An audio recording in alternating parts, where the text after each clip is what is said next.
Hi everybody, I'm back to make a couple more videos today. I want to continue posting some videos with some somatic practices to help during this time post-election. I've posted a couple already and I'm going to do a few more in the next couple of days. I almost kind of discontinued the series, if you will.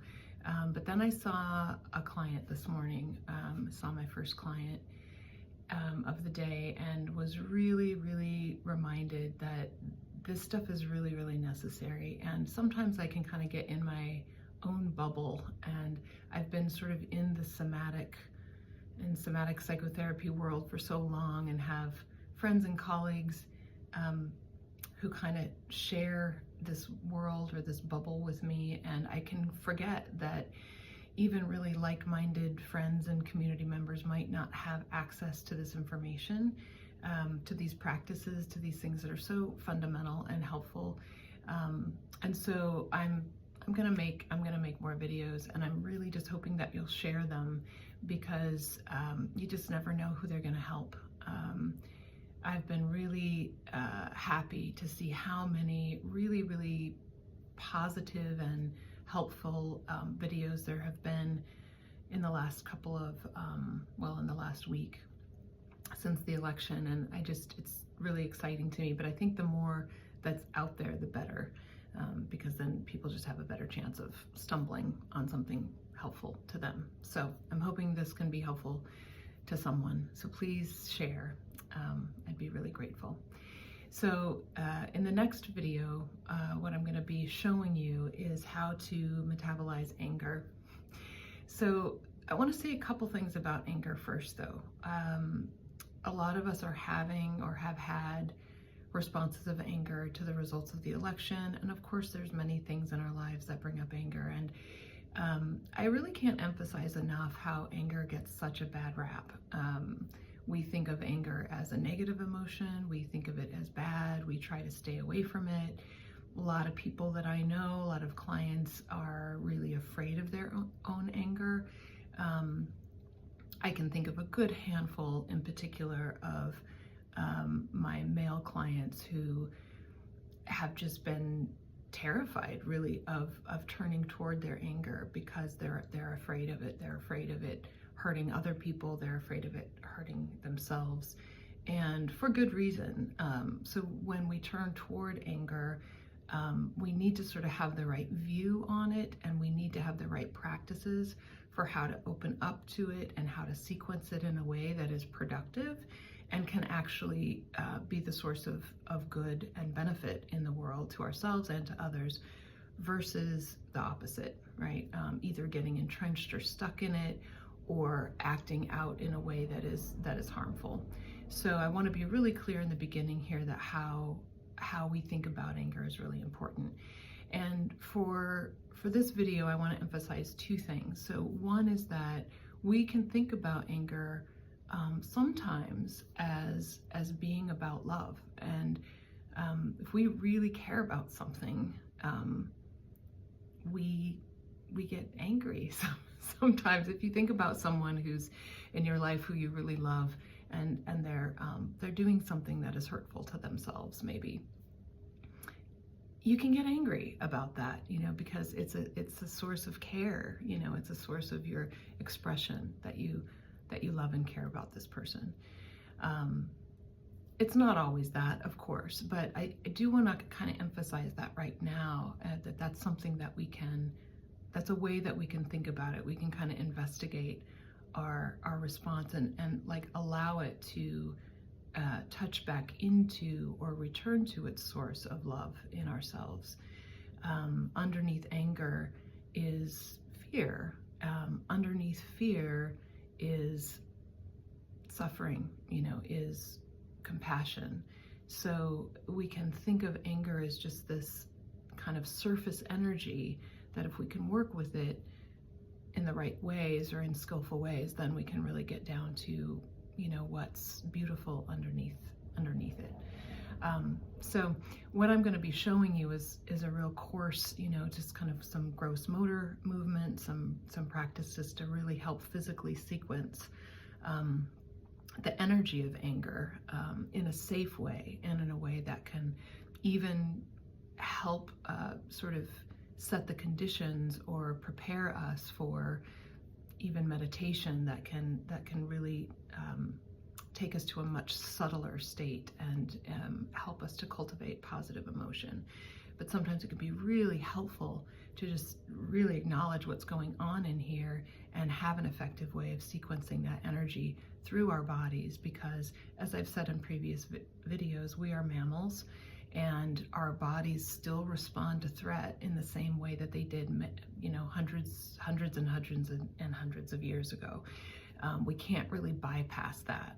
So kind of the more threatened we are, the greater the threat, or the greater the perceived threat, the more nervous system activation we're going to have. Also, some of us are kinesthetic processors, so we're going to feel things more. Our way of seeing and perceiving in the world is kinesthetic, is through sensation, versus so much the visual field or the auditory field. So if you're that kind of a person, also you're going to have a greater need to engage in somatic practices to be able to reset your body, to reset the nervous system, so that you can function in your life, support others, and then, from my point of view, ideally, then be able to engage in your, the practices that really allow a different state of consciousness to arise, a much more refined state of consciousness to arise. Rye just groaned, very cute. So these next practices are going to involve sequencing anger. So I'll just say one more quick thing, because I did promise, or I did allude to talking about how disembodiment, compulsory disembodiment, is really a tool of colonialism and patriarchy. And I'm not going to go on too long about this. I just really kind of want to get to the practical, but it's worth considering that in cultures where, cultures that have not been colonized, or cultures that are matriarchies, for example, like in Juchitán, Mexico, it's a matriarchy. These somatic practices aren't necessary. These practices are necessary in cultures where we have been taught, where we've been separated from our bodies, where we've been taught that the body is sinful, the body is should be subjugated to, quote unquote, the mind, but truly the mind is in every cell of the body. That's a quote from Candace Pert, an amazing neuroscientist. But the mind is in every cell of the body. And we've been taught that reason and logic is superior to intuition.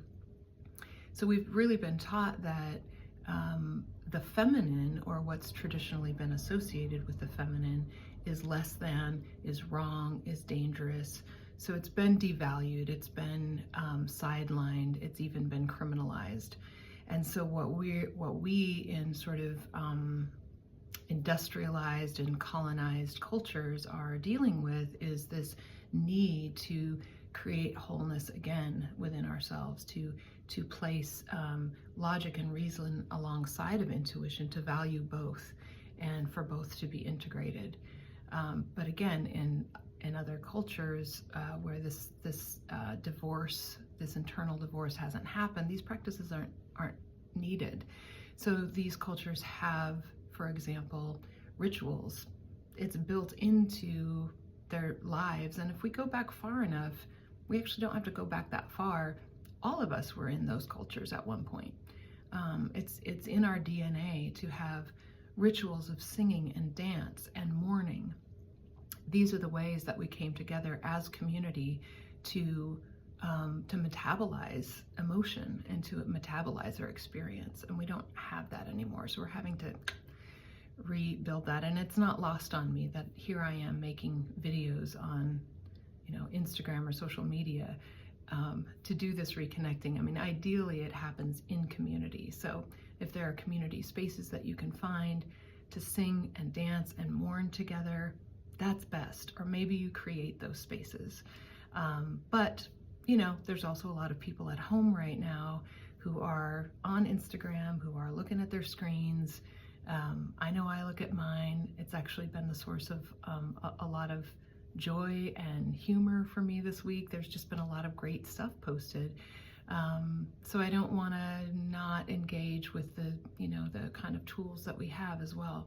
So I hope this reaches some people that find it helpful. And I hope that we can really understand the way that when we are connected with our felt experience, and when we trust that, and when we can regain our somatic intelligence, we are not going to be as vulnerable to individuals who, I'm just going to say it as it is, lie and cheat and steal their way to the highest position in the country.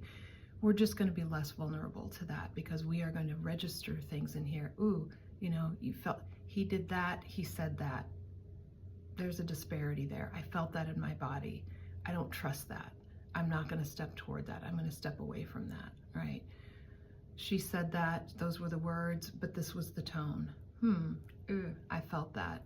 I'm going to pay attention to that. So the more we can do that, the more we are really reclaiming the power of the feminine, and we're reclaiming our wholeness and our ability to optimally metabolize our life experience, and then transcend that. So I hope that made some sense. That's a kind of a long preview, and it's also very weird for me to be talking to a camera. I wish I had actual people in the room with me. But I'm starting to feel like you're in the room with me a little bit, and I hope that there can be a sense of connection, and I hope that these upcoming videos are helpful to you, or someone that you love, or someone that you could love. Okay, thanks.